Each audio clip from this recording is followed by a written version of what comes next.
So this is what we are going to do in object-oriented programming. We are going to define objects based on a task. So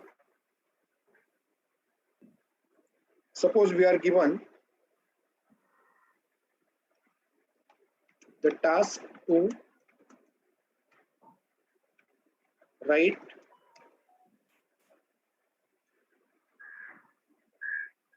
code for educational institute.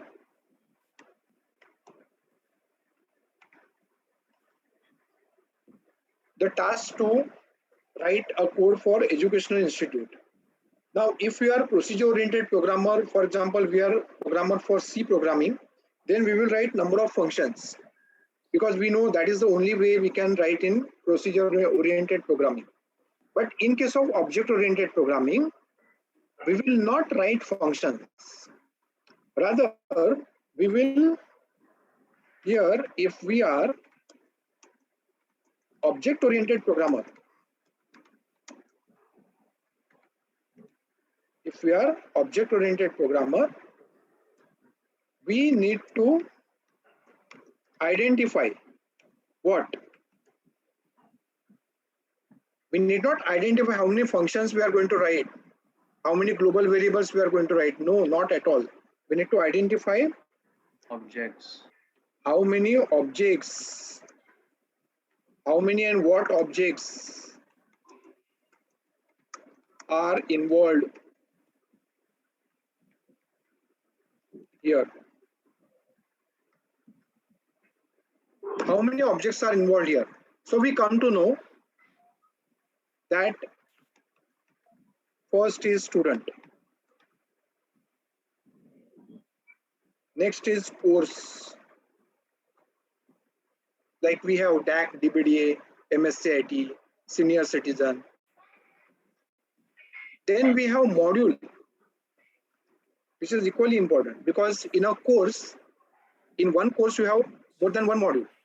For example, DAC, DBDA, you know that we have a number of modules. And finally, what else? Teachers, placement coordinators, course coordinators, etc., etc. Office boy, that is employee. So this is what we are going to do in object-oriented programming. This should be our attitude. Whenever any task is given, we need to identify what objects are involved in that task. And after identifying those objects, now we need to gather some information. What information? Student. Student. So student can have what? Student can have a number of things: email ID, hobbies, name, age, address, blood group, medical history. Do we need everything? No, not at all. We just need name, age, educational qualification. Educational qualification. Say for example, DAC, DBDA, B, MTech, ME, etc. We don't require hobbies. We don't require blood group. Okay. Course. What are the things we need for course? Name of the course, duration, and fees. Name of the course, duration, and fees. Similarly, module. Yeah, if someone would like to do only one module, he doesn't or she doesn't want to do entire course. So once again, name of the module, duration, and fees. Employee. Name, age, address, salary, designation.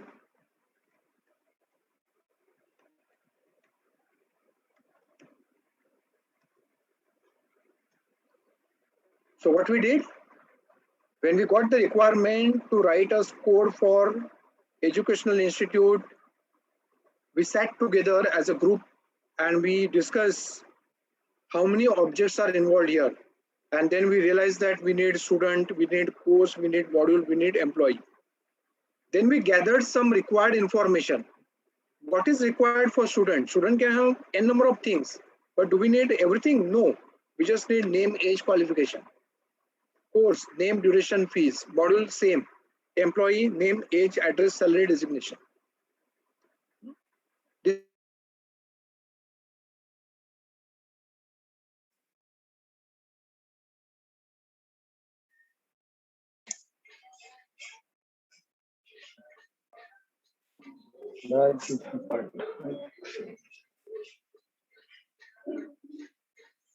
क्या sir?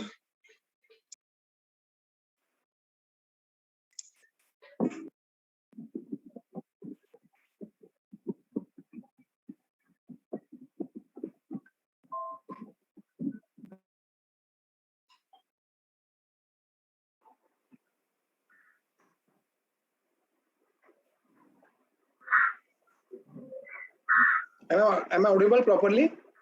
Yes, sir. Yes, sir. Yes, sir. Yes, Yes, sir. sir. Yes, sir. Yes, sir. Yes, sir. Once we finalize data, immediately we finalize operations which can be performed on that data. So maybe we will divide these objects into different groups. One group will take care of student, other group will take care of course, other group will take care of module, etc. Operations. Yeah, this is your object-oriented approach. This is the approach we are going to follow.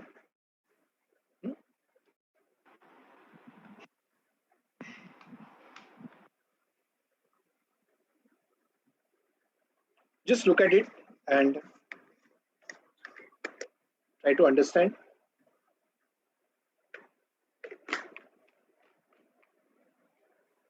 Now here I have taken example of educational institute. You may get some banking application. Okay, you may have to write software for banking application. So in that case, you will have to find out how many objects and what objects are involved in banking application, and then data, and then operations. This is the way you go ahead in object-oriented programming. You don't write any code directly. You don't define any functions. You think of objects. You always think of objects. How many objects? What is the data? What are the operations? That's why it is called as object-oriented approach. It's actually object-oriented thinking.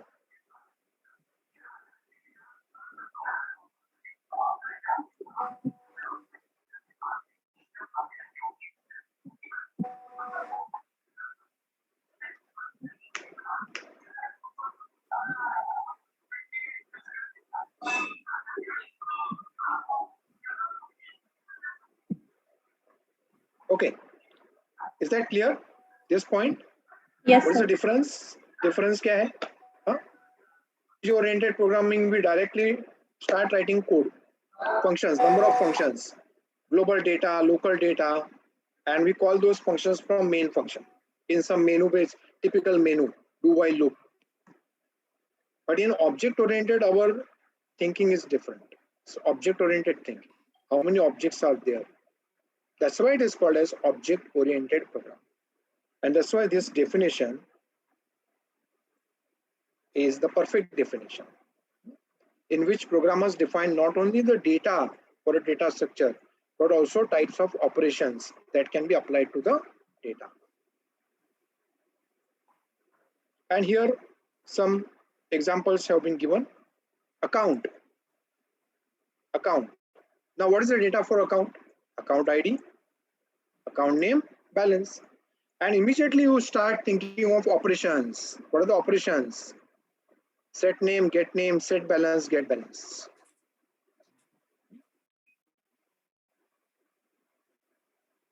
Water heater. These are some of the examples of real life objects. Water heater. Color, size, maximum temperature, current temperature. This is the data. And what are the operations? Switch on, switch off. Switch on, switch off.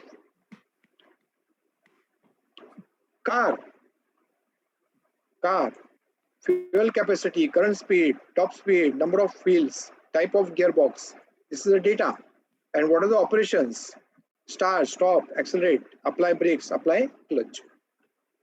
So every object has got a data and operations which can be performed on that data. That's why it is called as object-oriented programming. Sir, I have one doubt, sir. Yeah. Sir, in C++ and Python as well, we can do the both approach. Like we can use object and class and all, as well as we can use a global function and global variable. So C++, still we, C++, yes, no? yes, sir. I will Still comment we, about, I will comment, I will so comment about C++. I will not comment about Python because okay, I don't know Python. okay, sir. But Yeah. we still know C++ as a object-oriented programming language. But Yeah. still we have all the feature of procedure-oriented language. So why we call it only the object-oriented language? Which one? C++. C++. Hey, see, try to understand one thing. Global data, whether global data or global function, can be accessible to everyone. Yes, So sir. there's no security. There's no security. Yes. And object-oriented programming gives importance to security. So global concept and object-oriented principle both are opposite. Both are opposite. C++ claims that I'm an object-oriented programming language. Yes, you are. But it does support, C++ does support global feature. Why? For flexibility. Because in C++ there are some operations or there are some tasks which can be efficiently performed using global functions. That's why. That does not mean that global is a part of object-oriented. No, no way. When you talk about object-oriented programming, the very first thing comes is your data security. Whether you are giving importance to data. And when you go for global data, that means you don't give importance to data. So global and object-oriented both are opposite, exactly opposite. C++ allows you to go for global data just for the flexibility purpose. But Java said that we are strong object-oriented language. We will not support global. That's why in Java, global is not supported. Maybe Python also supports that. So same reason, flexibility. Clear? Yes, sir. Now here, some objects are given, real life objects, all account, water heater, car. I can take some more like ATM machine, coffee vending machine, etc. Now here you can see object-oriented approach as car is one object, it has got data and operations which can be performed on that data. But in terms of programming, how will you design it? This is okay, on paper you have designed. Here also, in this example also, we have designed on paper. That is, student is required, student is there, student will have name, age, qualification, and then operations like get name, get age, etc. Course, module, employee. This is on paper, but ultimately you have to run them, or ultimately you have to code and your client will execute the program. So for that purpose, you need to understand syntax. Here we understood object-oriented approach. But in order to follow that approach, how will you code? What syntax you need? So that we are going to now done. So for example, here, let us take example of for this. We need student as an object. Student will have name, age, qualification, and some operations. Now, how will you put it in terms of syntax? So in terms of syntax, if you want to put, then you have to write like this: class student, class,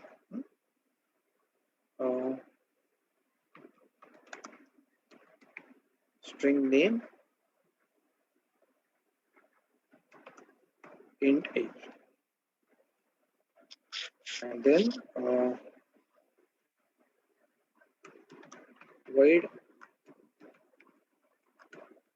set name, string name,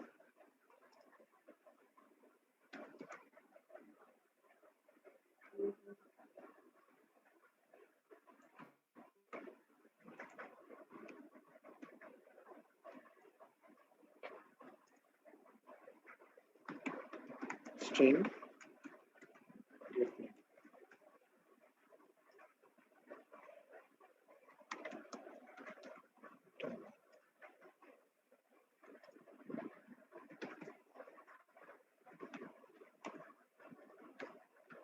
Okay. Age is equal to 2. So let it be any real life object. You will have to code it like that only. Int get age. Close. Return age. Is someone asking question?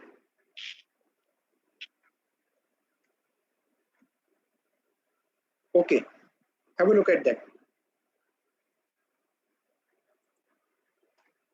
These are called as member variables, and these are called as member functions. So this has to be done for every real life object in every real life scenario. This is a syntactical representation of that paperwork. This is just a paperwork. This you have to do initially. This you have to do in the beginning. Find out about the task, how many objects are there. Then when you focus on each and every object, what is the data for that object? Then what are the operations for that object? This is just a paperwork. But paperwork only is not sufficient. Ultimately, you have to run the program, or your client will have to run the program. So for that, syntax is equally important. So look at this. Like that, we can define other objects as well. Class car, class coffee vending machine, class ATM, class employee, class course, and so on. So this class is basically called as a blueprint, or it is just an idea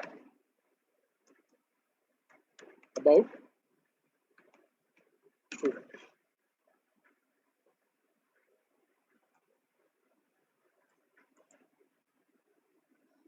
Yeah, take your own time to understand this. Sir, Yes, the name and age will be the data over here, na sir, and the functions that I've written, that will be the object operations. operation. Sorry, operation. Yeah, So in C++, we have to use the this operator. So in the Java, not is now, there not any need? afterwards. After, yeah, it's there. It's And not sir, only in Java; it's there in every object-oriented programming. okay, sir. Yeah, it's there. We will discuss.